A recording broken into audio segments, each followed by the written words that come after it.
Na quarta-feira, nós falamos sobre as exigências que Deus faz para aqueles que querem fazer parte do seu reino.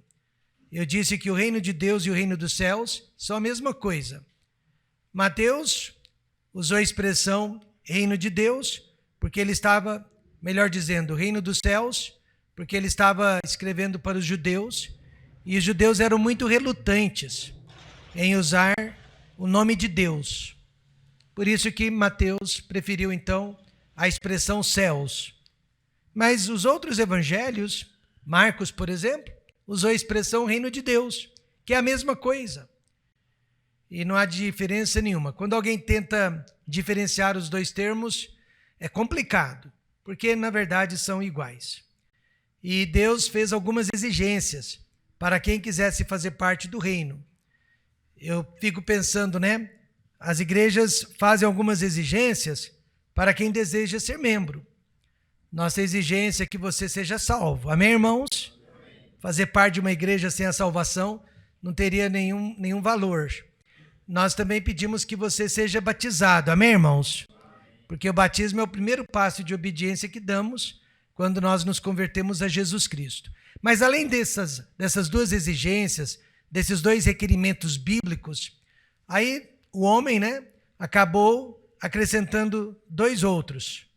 Nós pedimos que você faça o discipulado de 8 aulas, para que você conheça a igreja de dentro para fora, e nós pedimos que você também faça o discipulado 1 a 1, que alguém derrame a vida dele ou a vida dela sobre a sua vida, e assim você possa crescer espiritualmente e decidir se deseja ou não fazer parte da membresia desta igreja.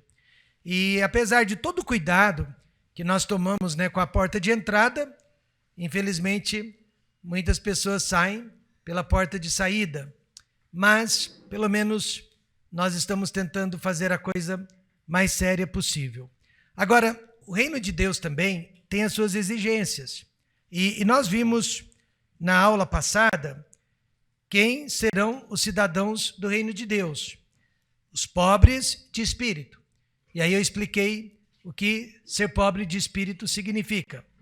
Os que choram, os mansos, os que têm fome e sede por justiça, os misericordiosos, os limpos de coração, os pacificadores e os que sofrem perseguição por causa da justiça. Eu não vou explicar esses termos de novo, porque depois você poderá encontrá-los no nosso site, na nossa página do YouTube. Eventualmente será postado e você pode pegar essa primeira aula, então, do YouTube. Mas eu quero falar um pouquinho sobre as pessoas que não vão e não fazem parte do reino de Deus. 1 Coríntios 6,10 mostra quem ficará de fora.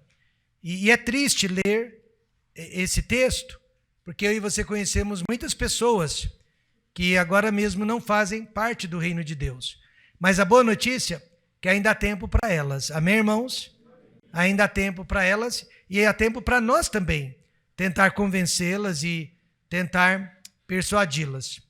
Não erreis, nem os devassos, os bagunceiros, nem os idólatras, nem os adúlteros, nem os efeminados, nem os sodomitas, nem os ladrões, nem os avarentos, nem os bêbados, nem os maldizentes, nem os roubadores herdarão o reino de Deus. O mesmo reino do qual Jesus estava falando aqui no Sermão da Montanha. Jesus deu as exigências para quem quer fazer parte deste reino, e agora Paulo disse quem não fará parte deste reino. Ontem eu ouvi alguém dizendo que a igreja e o corpo de Cristo é um lugar de ex. É um lugar de ex. Ex o quê? Ex-ladrão, amém, irmãos? Ex-assassino, ex-mentiroso, ex-adúltero, ex-sodomita, amém, irmãos? Ex-avarento, ex-maldizente, ex-ladrão, ex-bêbado, ex-tudo. Nós éramos isso, mas agora pela graça e pelo sangue de Jesus Cristo nós não somos mais. Vamos falar sobre as bênçãos concedidas a quem pertence ao reino de Deus. Porque os homens compram benefícios. Ninguém faz nada de graça. Eu e você, nós estamos aqui nesta manhã porque a igreja tem nos beneficiado de alguma forma. Caso contrário, não estaríamos aqui. Quando a igreja deixa de nos beneficiar, nossa tendência é procurar outra igreja. É a vida. Nós compramos benefícios. Isso vale também para todas as outras esferas da sociedade. As pessoas, elas querem benefícios. E Deus, sabendo disso, Ele prometeu alguns benefícios, que só Ele e mais ninguém poderia nos dar, poderia nos conceder. Por isso que vale a pena fazer parte do reino de Deus. À primeira vista, parece, que os moradores do reino parecem pessoas miseráveis e sofríveis. Parece que nós estamos perdendo tempo. Parece que elas estão sempre sofrendo a perda e estão sempre no último lugar da fila. Parece, mas não é a realidade. Jesus disse em Mateus 23:12, e o que a si mesmo se exaltar, será humilhado. E o que a si mesmo se humilhar, será exaltado. Quantos acreditam nisso? Eu não só acredito, como eu tenho vivido isso. Sabe aquela expressão, aquele ditado, quem ri por último ri melhor? É incrível, realmente, como isso acontece na vida espiritual. Parece que nós estamos sofrendo, nós estamos sendo injustiçados, parece que nós estamos no final da fila e, de repente, Deus é capaz de fazer isso por todos nós, Deus, Ele tira-nos do cativeiro e Ele nos dá as bênçãos que buscávamos. Eu quero agradecer esta igreja de coração pelo casamento da Roxane. Eu vou dizer algo, não sei se eu vou ser mal interpretado, mas talvez você concorde comigo. Eu acho que foi o casamento mais bonito do qual eu já participei. Claro, eu sou suspeito, mas eu acho. E vocês me viram chorando muito naquele casamento. E se engana quem pensa que eu chorei porque estava perdendo a minha filha. De jeito nenhum. Eu chorei de gratidão. Foi pura gratidão. Gratidão por ela ter escolhido se casar nesta igreja. Amém, irmãos? Gratidão porque ela cresceu nesta igreja. E quem acompanhou o sofrimento da Roxane, Divina? Quem viu tudo pelo que ela passou para chegar onde ela chegou, sabe que foi pela graça e misericórdia de Deus. Então, na hora que eu vi tudo aquilo, eu não pude deixar de agradecer a Deus. Então, eu prometo, foram lágrimas de gratidão, muita gratidão pela graça, pela misericórdia do nosso Senhor Jesus Cristo. E esse versículo, ele se cumpriu naquele dia. Quem a si mesmo se exaltar será humilhado, mas quem a si mesmo se humilhar será exaltado. Imagine você pai, você mãe, seu filho lhe perguntando por quê, por quê, por quê? E você, através da fé, só podia responder, um dia saberemos, um dia saberemos, um dia saberemos. Confie em Deus, mesmo que não haja nenhuma luz piscando no final desse túnel, mas confie em Deus. Irmãos e irmãs, Deus sempre vai ter a última palavra. Então, o que eu posso lhe prometer, e tenho prometido há 30 anos, sem nunca ter mudado de ideia, é que nós que fazemos parte do reino de Deus, nós não seremos, nós já somos pessoas abençoadíssimas. Jesus usa a expressão várias vezes, 9 vezes, ele usa a expressão bem-aventurado, bem-aventurado, bem-aventurado, para mostrar que essas pessoas são abençoadas e elas são separadas por Deus. Alguém fala, de eleição. Deus, ele elege um grupo de pessoas, não indivíduos. Então Deus, desde toda a eternidade, ele separou a igreja, ele elegeu a igreja para ser um povo abençoado. E então, felizarda é quem faz parte da igreja, quem faz parte deste reino. Aqui na terra, ninguém diria que o mendigo Lázaro fosse um homem bem-aventurado, fosse um homem cheio de bênçãos para dar e vender a quem quisesse, mesmo porque ele comia das migalhas que caía da mesa do rico. E além disso, ele era um homem doente. Ninguém diria que ele era abençoado. Também ninguém diria que o rico, que alimentava Lázaro com migalhas, fosse o verdadeiro miserável aqui na terra. No entanto, quando os dois morreram, Lázaro foi para o paraíso e o rico acordou num lugar chamado inferno. Assim também, os moradores do reino são desprezíveis aos olhos deste mundo, mas são muito especiais aos olhos de Deus. Jesus disse que neste mundo nós teríamos aflições e que a nossa recompensa estaria no futuro.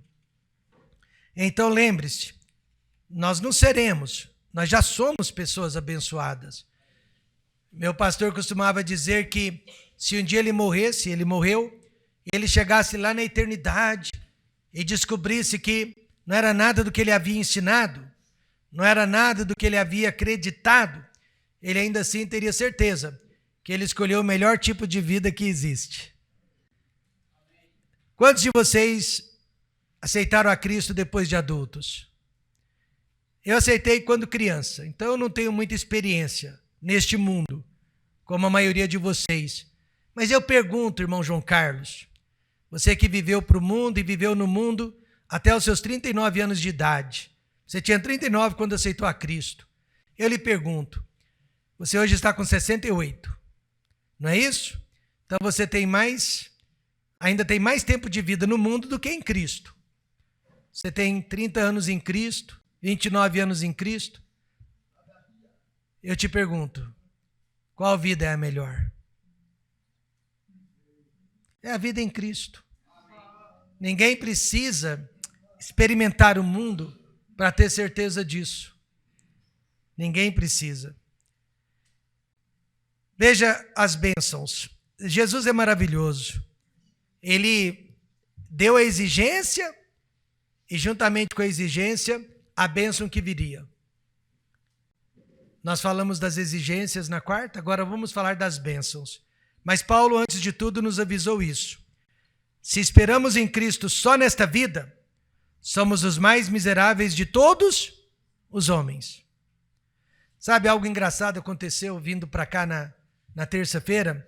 Eu estava na Anhanguera e eu estava no lado esquerdo, mas eu estava no limite, 120. Na Anhanguera é 120, né? Não, 110. Eu estava 110 direitinho, mas por algum acaso eu esqueci de ir para a direita. E nisso veio um carro super luxuoso, chique, e eu não percebi esse carro atrás de mim. Então ele me cortou pela direita e me cortou imediatamente pela esquerda, mas muito perto, sabe? Bem perto, fazendo-me brecar um pouco, senão eu ia bater na traseira dele. Na hora eu pensei que fosse o Geraldo. Mas aí eu soube que não era, porque era um carro de rico. Aí ele passou na minha frente e eu disse para a Raquel, que Deus abençoe a vida daquele motorista. Que Deus abençoe a vida daquele motorista. Ele nos colocou em perigo. E eu fiz assim para ele, né? Que Deus abençoe a vida daquele motorista.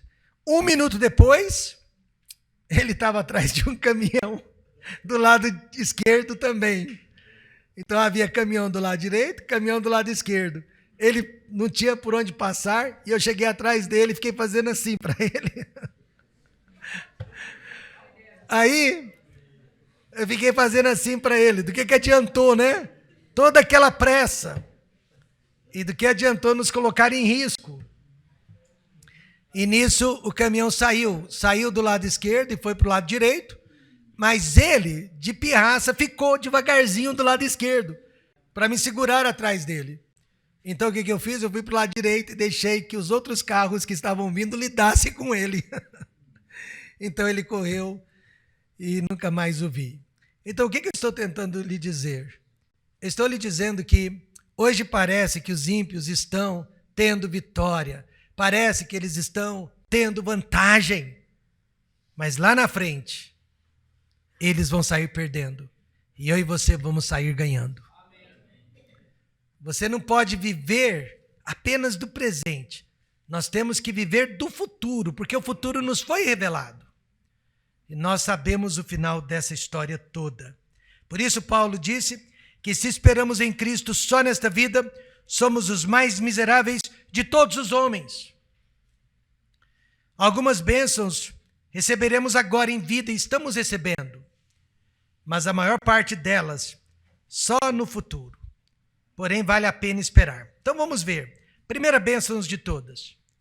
Porque deles é o reino dos céus. Está falando agora dos pobres de espírito. Porque deles é o reino dos céus. Deus fez a exigência e Deus mostrou qual será a recompensa. Então veja, não só pertencer ao reino, eu sou cidadão do reino, mas ser pessoalmente governado pelo rei deste reino. Hoje quer dizer fazer parte da igreja. Não digo Templo Batista Maranata, mas igreja, corpo de Cristo. E o reino de Cristo sobre a terra é a igreja neste momento, mas no futuro haverá um reino físico, chamado de milênio. E você ouviu sobre o milênio durante esses 30 anos de igreja. E depois do milênio, sabe o que virá? Novos céus e nova terra. Por isso que não fique preocupado com o que os ativistas climáticos estão lhe dizendo. Que o mundo ia acabar em 2012, até fizeram um filme a respeito disso, que o mundo iria acabar em 2022, agora o mundo vai acabar em 2030. Não fiquem preocupados com isso, porque o mundo só vai acabar depois do milênio. Sim, no final do milênio, depois do milênio, o apóstolo Pedro ensina que Deus vai desfazer a terra, vai desfazer a atmosfera e vai fazer tudo de novo, como foi da primeira vez no original. Sem dúvida, essa promessa, que nós fazemos parte do reino de Deus, se refere à nossa salvação. Ninguém faz parte do reino de Deus se não for salvo.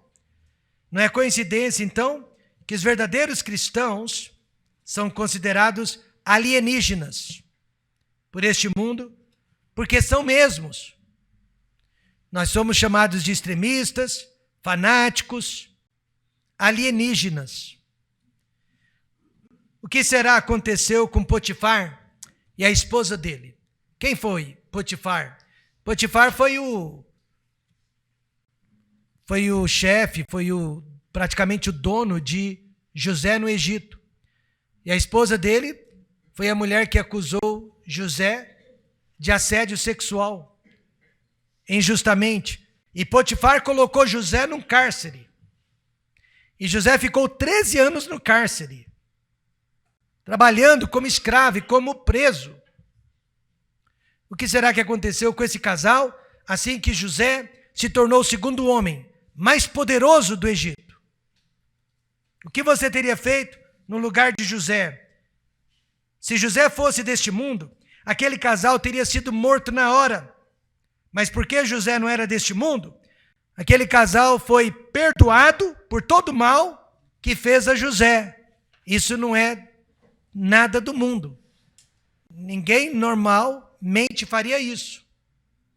Mas porque José não era do mundo, José fez exatamente o contrário do mundo. Veja a segunda bênção. Porque eles serão consolados. Os que choram, porque eles serão consolados. Sim, Deus disse para você ser um pobre em espírito, mas o que você ganha com isso, Deus? O reino de Deus vai pertencer a você e não o reino deste mundo. Deus disse para você chorar, e o que você vai ganhar com isso? Você será consolado. Nós sofremos hoje em dia por causa de uma enfermidade, calamidade, ou quando perdemos um ente querido. Mas o consolo aqui também é para aqueles que choram por causa de seus pecados. Lembre-se, chorar ali é chorar pelos seus pecados. Nós choramos pelo pecado de outros, mas quando foi a última vez que nós choramos pelos nossos?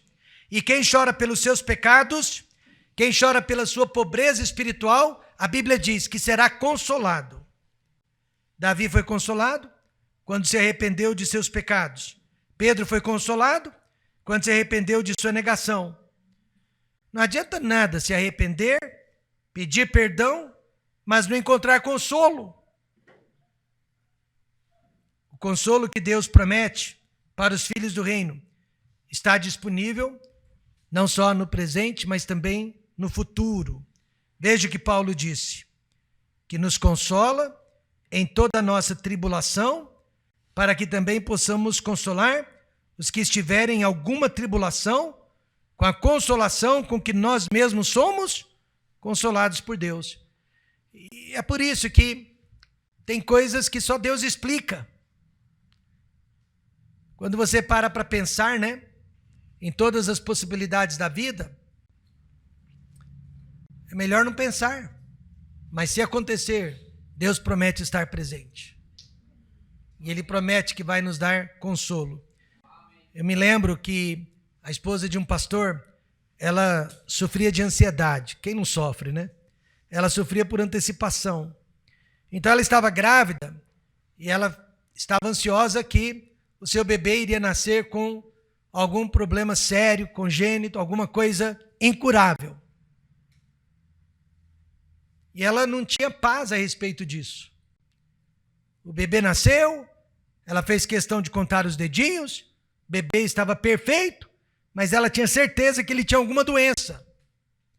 E demorou muito tempo até ela vencer aquela obsessão. Aí ela teve o segundo filho. O segundo filho nasceu sem um dos olhos. O marido e o médico tinham certeza que ela ia dar um chilique, ela ia ter uma crise de ansiedade sem igual.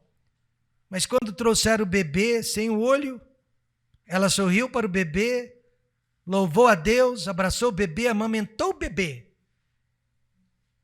O marido ficou sem entender. O médico ficou sem entender. Mas ela respondeu: Deus me deu graça.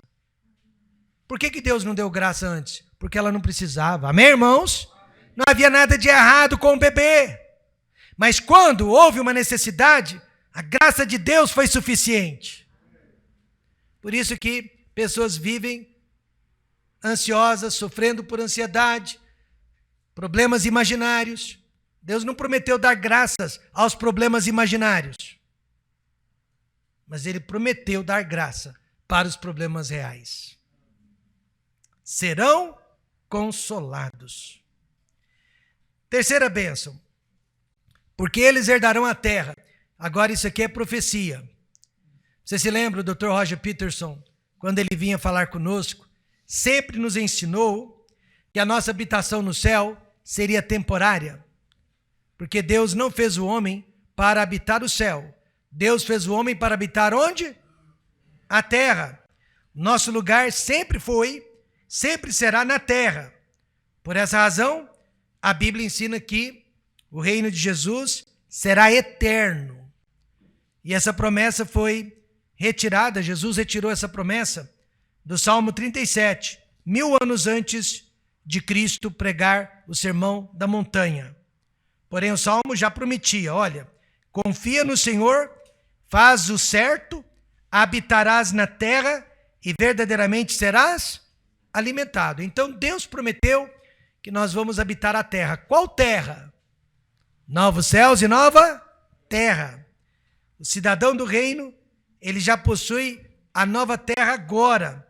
Ainda que pareça, né, que hoje em dia são os ímpios, que abusam da terra, que se utilizam da terra, que se beneficiam dela.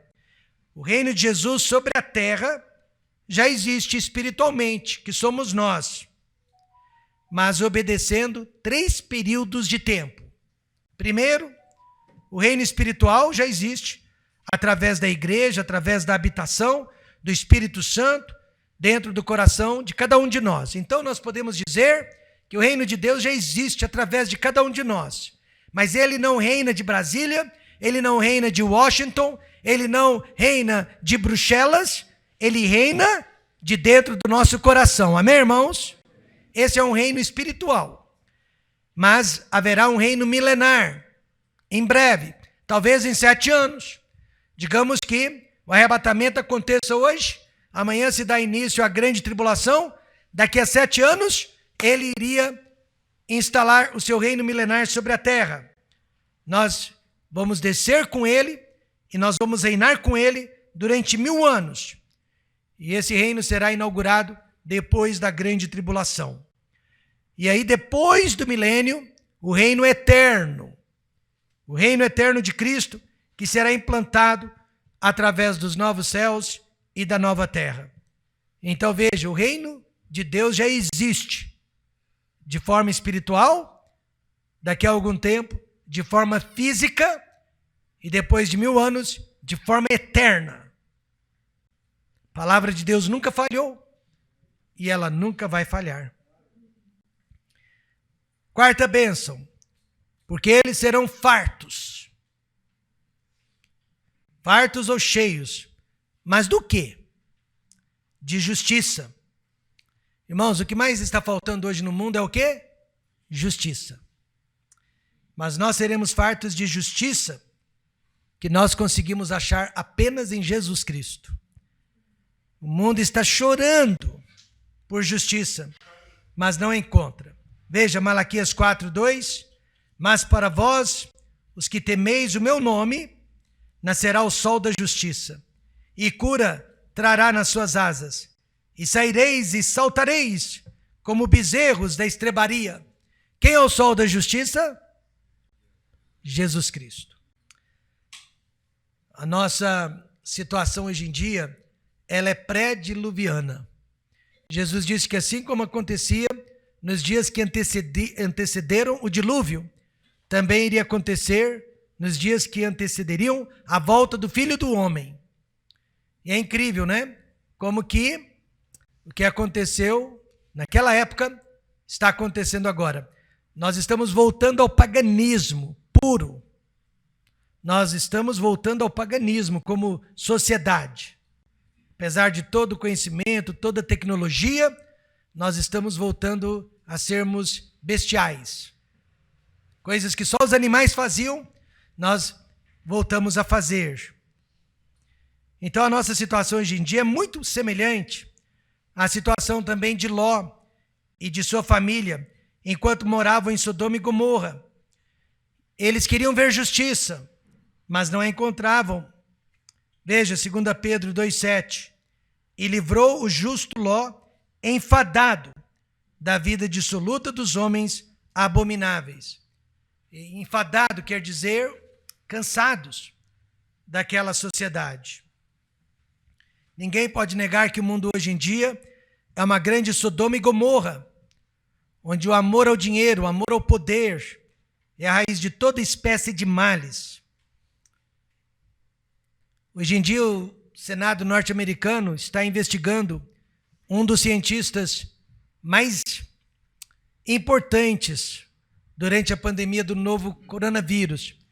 Ele foi responsável por todas as restrições sanitárias que afetaram a nossa vida, afetaram a nossa emoção, afetaram a nossa saúde mental, as restrições que afetaram a nossa economia, que afetaram os nossos relacionamentos. Ele está sendo investigado. E já existem provas de que ele se beneficiou muitíssimo com a produção das vacinas. Por isso que a Bíblia não exagera quando diz o amor ao dinheiro é a espécie de toda, é a raiz de toda espécie de males. Os homens vão fazer de tudo pelo poder, pelo dinheiro, pelo domínio. E Ló e sua família percebiam isso naquele lugar onde eles moravam e eles se enfadaram. Um dia, meus irmãos, haverá justiça, amém? Em quinto lugar, porque eles alcançarão misericórdia. Qual a diferença entre misericórdia e graça? Graça é quando Deus nos dá o que nós não merecemos. Salvação. Alguém aqui merece ser salvo? Perdão. Restauração. Ninguém merece. Mas pela graça, Ele nos salvou, nos perdoou, nos restaurou. Amém. Misericórdia é quando Deus deixa de dar o que nós merecemos. O inferno, o desprezo, a justiça dele. Mas ele é tão misericordioso que ele nos poupa. Veja Apocalipse 1:5. Aquele que nos amou e em seu sangue nos lavou dos nossos pecados. E Romanos 5:9. Logo, muito mais agora, tendo sido justificados pelo seu sangue, seremos por ele o quê? Salvos da ira. Deixa eu explicar como que funciona a misericórdia de Deus. Você já recebeu alguma dádiva, algum presente, que ao invés de você se sentir feliz, você se sentiu humilhado? Só aconteceu comigo? Você também? Porque você sabe que não merece aquilo, né, Lamárcia? Você não é digno daquela bênção. Você não é digno daquele ato de amor. Isso aconteceu comigo. Acho que foi 1997, eu estava nos Estados Unidos, nós ainda não tínhamos esse terreno. Nós estávamos no prédio alugado. Eu fui para os Estados Unidos com a intenção de levantar ofertas para comprarmos terreno e começarmos a construção da nossa igreja. E eu cheguei numa igreja e, olha, 97, $10 mil era muito dinheiro, hein? Imagine $10 mil em 97. E eu cheguei naquela igreja, de surpresa, o pastor me chamou na frente e ele disse: irmão Rômulo, nós estávamos orando de que maneira poderíamos ajudá-lo no seu ministério no Brasil. Nós nos reunimos, fizemos uma campanha, os irmãos deram voluntariamente e nós arrecadamos $10 mil. Naquela hora eu recebi o cheque das mãos dele e ele disse: como que você se sente? Ele não devia ter feito essa pergunta. Como que você se sente? Eu me senti desse tamanhozinho.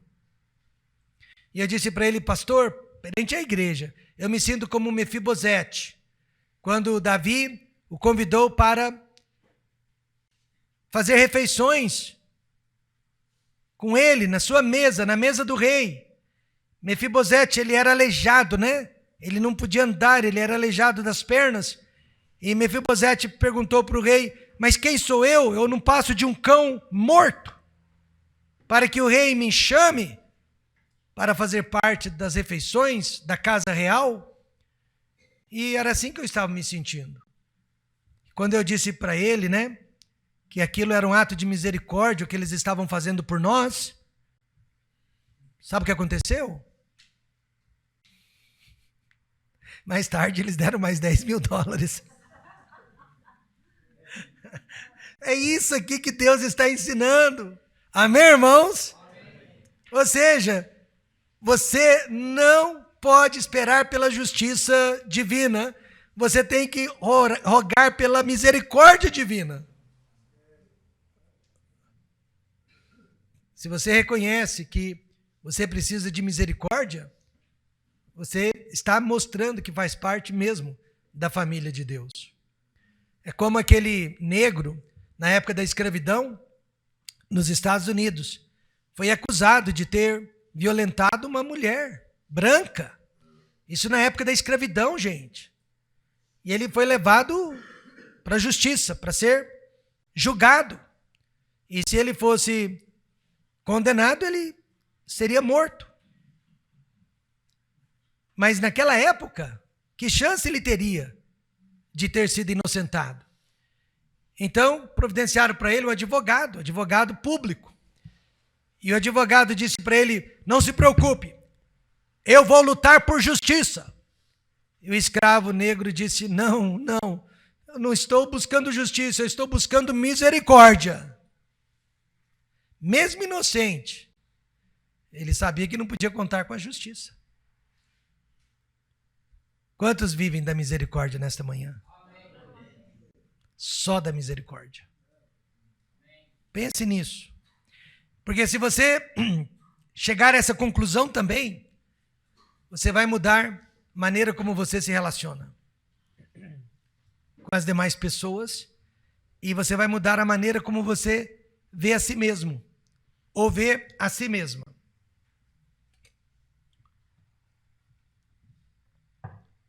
Olha agora, em sexto lugar, pessoal estava feliz, né, que hoje ia ser só um culto.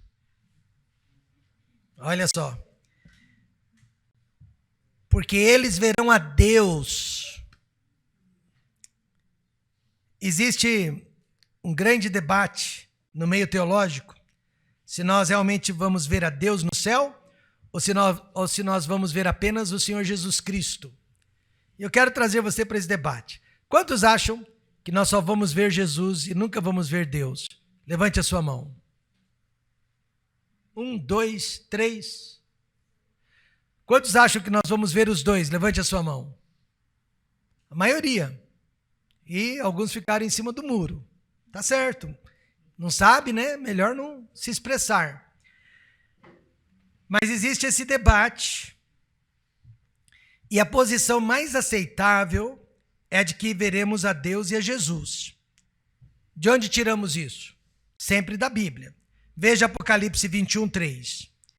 E ouvi uma grande voz do céu que dizia: eis aqui o tabernáculo de Deus, aqui é Elohim, com os homens, pois com eles habitará, e eles serão o seu povo, e o mesmo Deus estará com eles e será o seu Deus. Agora veja Apocalipse 22, 3 e 4. E ali nunca mais haverá maldição contra alguém, e nela estará o trono de Deus e do Cordeiro, então haverá 2 tronos, e os seus servos o servirão, e verão o seu, diga alguém, e nas suas testas estará o seu nome. Agora, hoje, só é possível ver a Deus através da vida, da obra e da pessoa do Senhor Jesus Cristo. Quem me vê a mim, vê também ao Pai. Mas a maioria das pessoas que estuda a Bíblia acredita que nós iremos ver Deus, o Pai, melhor dizendo, Deus o Pai e Jesus o Filho. Eu morreria por essa explicação? De jeito nenhum.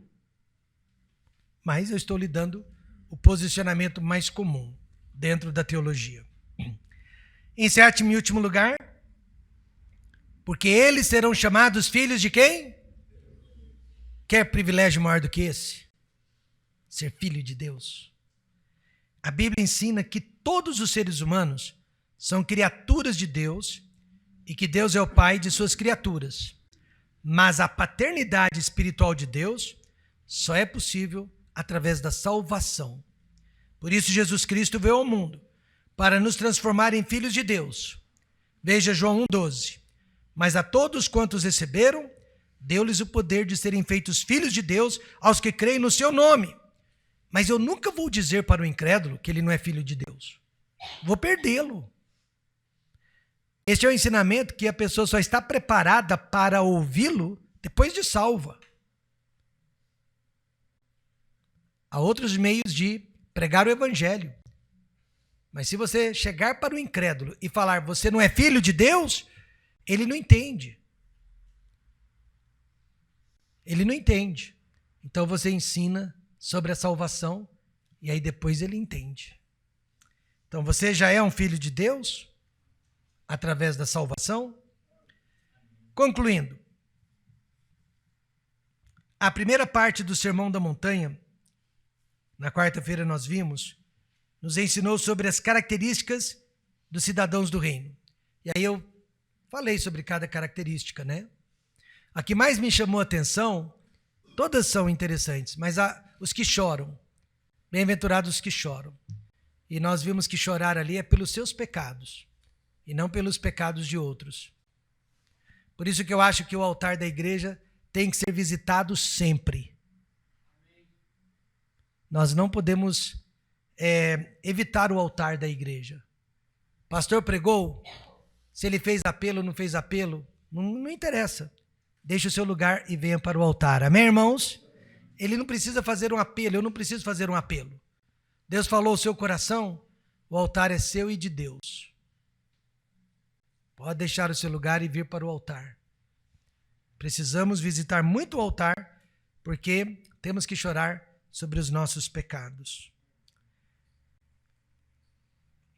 Hoje nós falamos, sobre as vantagens de fazer parte do reino. E a melhor conclusão de todas é que Deus tem muito mais para nos oferecer do que este mundo em que nós vivemos. Aliás, se tem uma coisa que a pandemia serviu para me mostrar, é que o mundo não tem nada para me oferecer, a não ser pandemia. Amém, irmãos? O mundo não tem nada de bom para mim. Vale a pena toda privação e todo tipo de perseguição que sofremos agora em vida, em vista do que nós já somos e ainda seremos no reino de Deus. Vale a pena. Portanto, nunca troque a sua vida cristã, o que você tem sido, o que você tem recebido, o que você tem aprendido aqui, para se tornar um cidadão do mundo. Não volte para o mundo de onde você veio, porque esse mundo já tem os seus dias contados. Esse mundo já está condenado. Você está no lugar certo, do lado certo e na hora certa. Agora é ter paciência. Amém? Tenha paciência. Logo, logo nós estaremos com Cristo Jesus. Cidadãos do reino de Deus, cidadãos do reino dos céus. Que bênção. Glória a Deus. Vamos fechar os olhos.